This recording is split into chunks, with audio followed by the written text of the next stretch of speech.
So hello and welcome to the New Gig podcast. I'm your host, Glen Hodgson, and today I'm delighted to be joined by PhD researcher and lecturer at Ratio Institute and Stockholm University, Linda Weidenstedt. How are you doing, Linda? I'm great, thank you. Thank you so much for having me. It's a pleasure. So let's just begin by hearing a little bit about sort of your background and what you're looking at the moment in terms of the labor market, the changes, and the role of digitalization. Yeah, sure. I have a PhD in sociology and are a sociologist in the field of work and employment. And I look both at employers, employees, and labor market phenomena. So I'm a bit all over the place, so to speak. And I have done work on the gig economy. I have also done work on employment protection legislation in Sweden. And I have also done research on remote work. That's my latest project. Yeah. But it is a lot of gig work and the future of work that I'm interested in at the moment, since that is, of course, really relevant and interesting. So anything that is mediated via platforms in terms of work and tasks is, of course, extremely relevant and intriguing to study. So that's where I am situated in the academic field.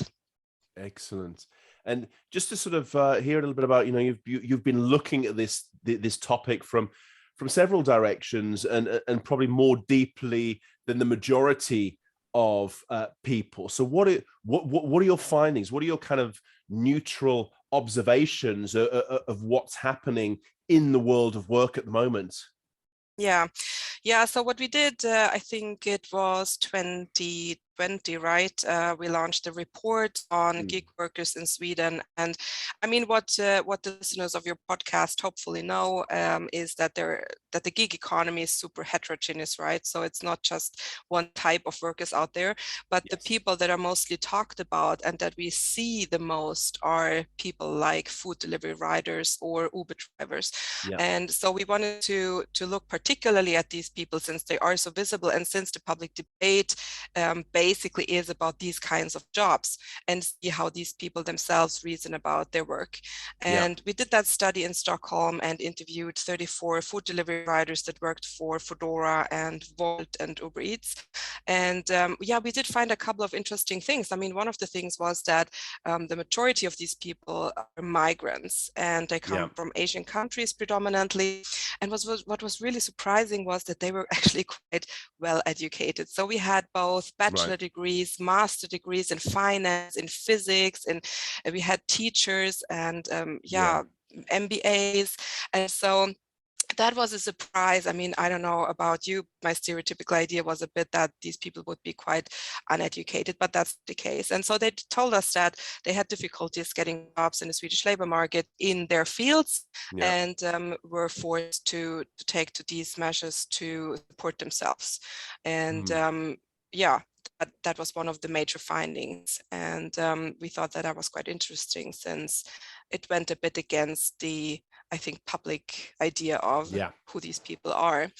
What they also told us, and I think that's quite relevant as well, is that, of course, they have other options than the gig economy or app jobs, but they made it quite clear that they preferred these kind of jobs to other alternatives. And I think what is important to think about here is that I mean, you know how the public discourse goes in Sweden and basically all across the world as well, that these people are really in a precarious situation in terms of employment protection and so on. And of course, these thoughts are correct and relevant and justified. But the question is always in terms of what we wish for them. It's a question of relation. So in Sweden, I think the idea is that these people shouldn't be working on the streets. They should have a regular employment, a permanent employment somewhere.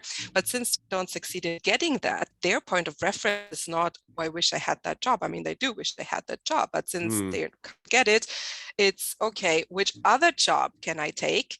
And here they have the alternative of, for example, warehouse people filling shelves in the supermarket, or working in the restaurant business, in kitchens, at fast food restaurants. And a lot of these people had tried these kind of jobs and thought, compared to the delivery jobs, those jobs were unflexible. They had bosses that bossed them around. Right. And so they felt that the flexibility, the freedom they gained through these gig jobs was preferable. And so again, it's important to keep in mind that, of course, all of these people said they would prefer to have a job in the field that they were educated in. Yes. But given the circumstances, they prefer the platform jobs to any kind of other easy to get jobs. And I think you really touched upon some very interesting points there, that kind of the impression that's spread in society, and particularly in the media, of the individuals involved in the platform economy and sort of the freelance work. They are something very specific, where the reality is, as you say, heterogeneous, but also they have a wide variety of skills, knowledge, and talents. And from your research, Linda, did you find that these people were doing platform work as the main source of work, or was it kind of something, kind of a bit of a side hustle that they got into to give them some extra money, or was that also quite mixed? Actually, I can't remember the numbers, but the majority of people did that more than 50% of their time in a week. And so that means that this idea of just doing it as some kind of extra job, that was not the case for these people. They were dependent on these jobs, and they tried to support their living by doing that. And there were a few people working full-time, and also a lot more than full-time. And so I think that, of course, there's variation, and of course some people just do it to have a better income, but they chose this as their income to support themselves. And you also said the point there about, you know, the wide variety of skills, services, and jobs that actually are covered by sort of platform and freelance work as well. You know, the focus is very much on sort of quick commerce, delivery, and ride hailing, but of course there's a broad range of people from all the way from sort of architects and lawyers through to models, beauticians, and musicians, who are also in this thing we're calling sort of the new future of work and the freelance economy. Have you been looking at this sort of section of society at all?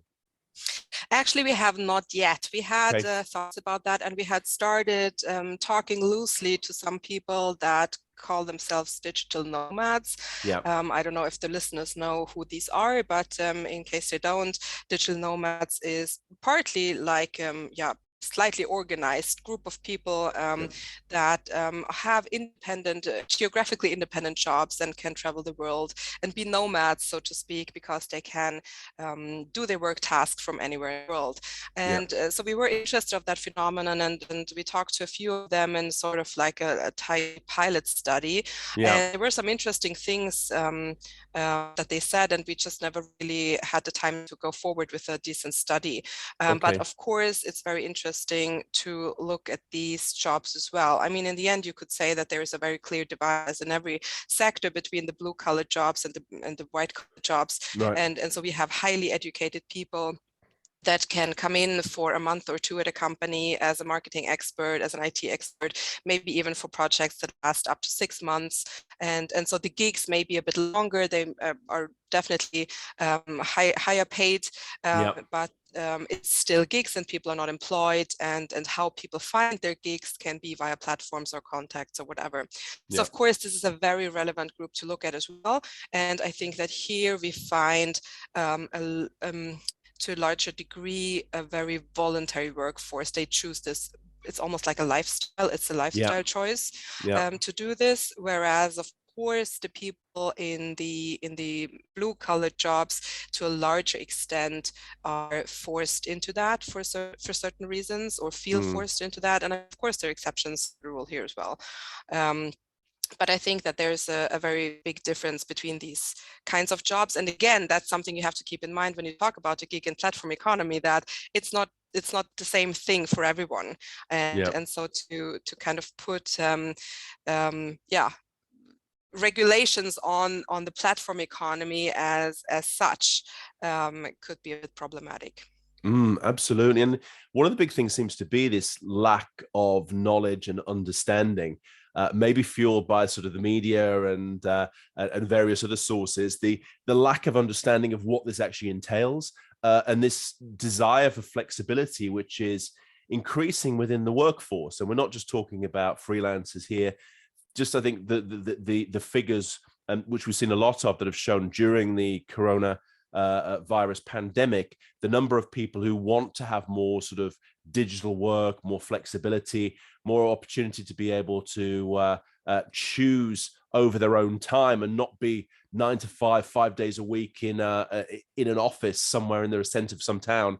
That is changing, and the mindset and the desires of workers of all ages, but particularly younger workers, seems to be altering.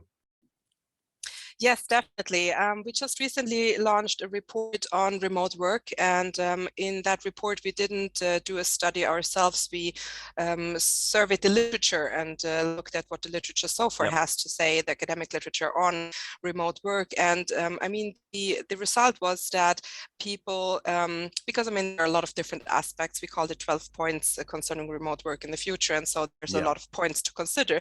But of course, one pattern was that when people are free to choose how they want to work, they actually also perform better if they can work remotely.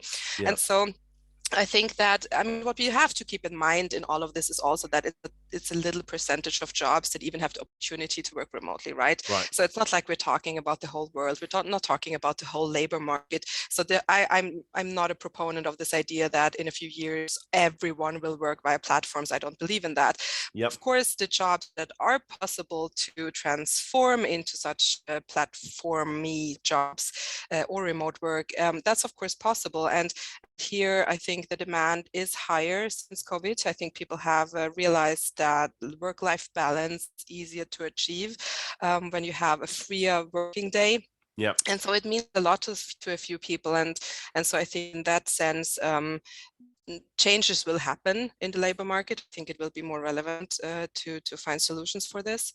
And I think that's quite interesting as well in terms of the platform economy, also because it has made so obvious how independent some people are geographically of the work they are doing. And I know that here in Sweden, some people went to their summer places, to the cabins, and so they weren't even in their homes in the city and did their work, and no one really even noticed.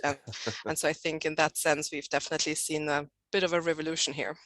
Yeah, I think it's that mindset shift as well, that you can be working, you can be adding value, you can be delivering from your country house or apartment or an office. And I think that, you know, this kind of this hybrid approach, that maybe in the office 1 or 2 days a week, or meeting people in different constellations, is something that is vitally important. I think that there's one thing that's the COVID-19 pandemic has shown us, that there's no substitute for personal contact, even though, like we're speaking now, the technology and digitalization has taken us very far and it allows us to do a lot, but we still need to have the human contact to be able to sort of develop and nurture our relationships with other people.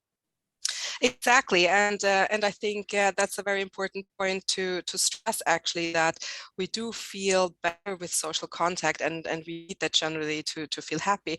There's a lot of research on that, actually, and so that's of course also one of these aspects that one could comment on in terms of these platform jobs. That if you have a job that is in the blue collar area, where you are actually managed by an algorithm, you do not have contact with a physically existing boss somewhere who cares actually for your well-being, then that of course an issue for these people. And I mean, we do know that especially these delivery apps are a bit problematic in those terms, because even if people have problems and their bike breaks down, then the only way they have to communicate with someone is a chat or an algorithm. And so that's of course problematic in terms of this feeling of actually being part of a larger context at work.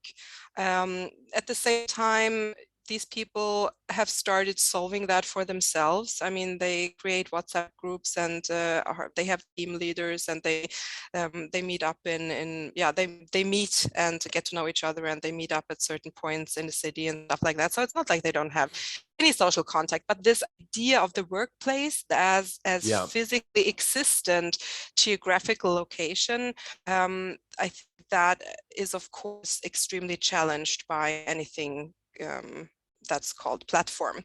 Yeah. So I Yeah. think in those terms, it's going to be interesting to see what the future holds. And of course, that goes into this whole remote working on a white collar scale as well. Yeah. And how does this affect? One of the things we have here in the Nordic countries is the whole idea of health and safety and work environment safety as well, which very rightly developed during the time when people were in sort of dirty, dangerous jobs in factories where things could fall on your head, fall on your foot, and was a very important role to be able to look at. But if we look at more sort of the white collar sector, more sort of digital work, remote work, and this element, how does the sort of the work environment element need to change to be able to accommodate this and be relevant? Yeah, I mean, it is a big problem in the sense that in Sweden, particularly, we have employers have quite a large responsibility for the work environment, and so if that's also a discussion that we found mirrors in the study that we did on remote work, that if people start working at home, then the question is, of course, how is that responsibility transferred into the home, because so far it's still the employer that is responsible for your work environment. And so if you suddenly are allowed to work from home a few days a week, how does that translate, and what do you do? And so on the one hand, I think there will probably be a shift towards great responsibility for the individual, to make sure that, okay, how do I feel about my working situation at home? Maybe that can be helped through education at work, and to be more conscious about these issues, because at the workplace, maybe you do not always talk that or think about it, because you get a table that can be, you can stand at and sit down as well and stuff like that. Right. Maybe you don't think about that, but at home you might have to think twice. So being more conscious, I think, is of course one thing, and companies will have to help their employees.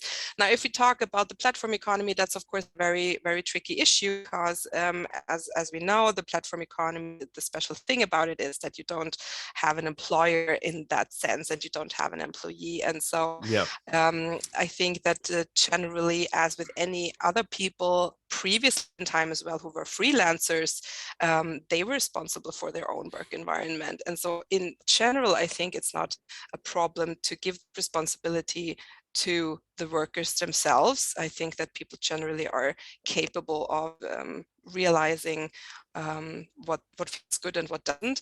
Of course, it's a problem when we come to the more blue-collar jobs with less income, less possibilities of maybe acquiring the right gear, or the right things that you need at your workplace.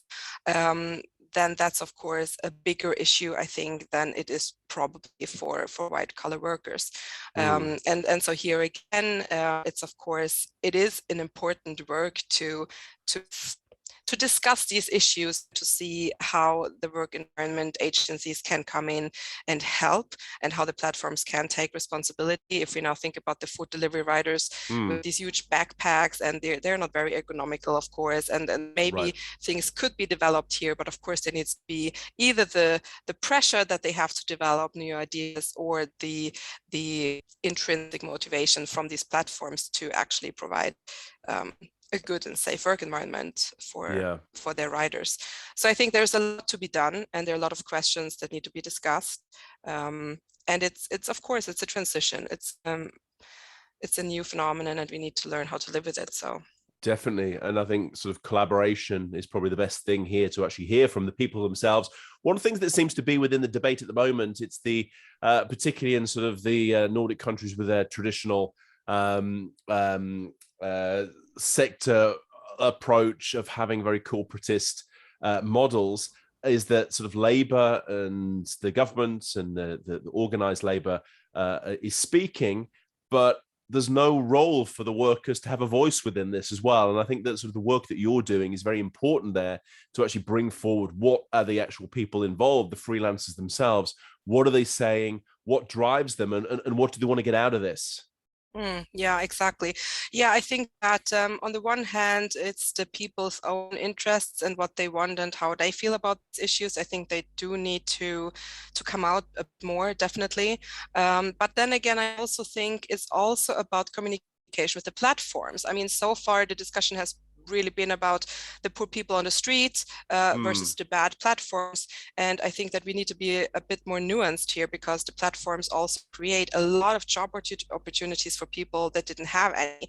And so I mean, it's very difficult to really paint the platforms really black here, because that wouldn't be fair. And that's not the only truth out there. And so I think that generally, of course, it would be great to have more communication across all of these levels, the workers, both blue and white collar, and also the platforms, and then of course governmental agencies and how they reason about these issues. So I think that would be what I would be wishing for. Yeah. But yeah, it's difficult to achieve, I guess. So yeah, but we'd be wishing, I think, for the same thing. And it actually brings up some fundamental questions about, we've seen over the last 100 years that union membership has dropped off rapidly. And now we're getting into a phase where for this section of people, they don't trust organized labor. They don't trust the sort of the role that trade unions can play. So is this another nail in the coffin of the trade union movement? What's your thoughts there, Linda? Yeah, that's a very interesting question. I think I have different thoughts on that. It could, of course, be a nail in the coffin, no doubt. On the other hand, I think that the unions have a great opportunity here to really show how relevant they are, and to make a great point of that can be that they can follow the zeitgeist, that they can be modern and relevant, and that they do take up these discussions, and that there is a point in being unionized. So I think that if they play their cards right, they have a huge opportunity here to gain members again. But of course, it's also a question of who they're addressing. And I mean, one very striking aspect in our report and also with the people that we spoke to was that since these delivery jobs in Sweden, and I mean, this differs from country to country, that's also very important to realize. In Sweden, food delivery jobs are mostly done by migrants. That's not the case everywhere. And so these migrants come here, they don't know a lot about Sweden, and they don't know their rights. And so they were not particularly interested in joining a union because they didn't really know how to do it. They didn't know where to go or who to talk to. I mean, not to forget, some of these people also came from contexts where that is not something that is particularly relevant or like a big phenomenon or something people talk about. And so I think that here again, unions could do probably a better job in reaching out to these particular people in different ways. And if you look to Norway, for example, I know that they've had strikes, food delivery strikes, and I was wondering, why are these not happening in Sweden? And I talked to a researcher in Norway, and what we came to think about was that, well, in Norway, there are a lot of food delivery riders that are Norwegian students. And so they have a completely different understanding of the system, of the rights and possibilities. And so, of course, they went on strike because they knew how to do it, and they knew what kind of, leverage they have. And in Sweden, that's so far not really an option for these people because they don't know about it. And so I think in those terms, it's I think a responsibility of the unions to really understand the phenomenon and to understand the challenges. And I think they could shine here, but of course it could also become a nail, who knows? Well, let's see. There's so much to discuss, so much happening as well, Linda, and really continue the great work that you're doing in terms of peeling off the layers of the onion to be able to better understand this and what's happening, and look forward to having you on again soon so we can hear about your latest thoughts, research, and findings. Yeah, that would be really great. I'd be happy to come. Thank you. Thank you.